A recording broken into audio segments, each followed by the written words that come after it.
Hello, welcome to సుమక్క వంటలు. నేను ఈరోజు పాయా సూప్ చేస్తున్నా. దీనికి 2 గ్లాసుల నీళ్లు పోసి కుక్కర్ వేయాలా.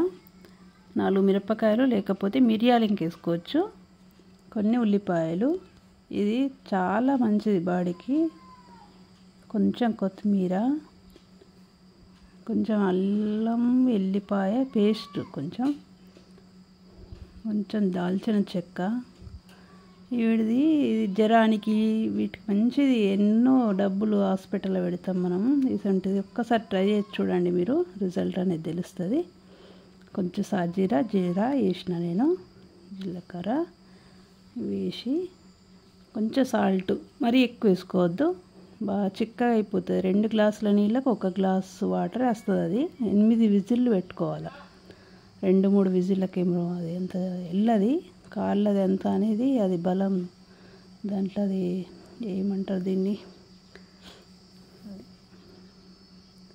కాళ్ళది మంచిగా రసం అనేది అది వెళ్ళాలి బయటకు. అయితే 8 విజిల్లు పెడితే కానీ అది వెళ్ళది. 8 విజిల్లు పెట్టాలా. ఇది మంచిగా మళ్ళీ ఆడబోసుకొని ఒక గిన్నెలో తీసుకొని చిక్కబడుతుంది. చల్లబడ్డాక చిక్కబడుతుంది. ఇది మంచిది, పిల్లలకు పెద్దలకు అందరికి బాగుంటుంది. ఒకసారి ట్రై చేయండి.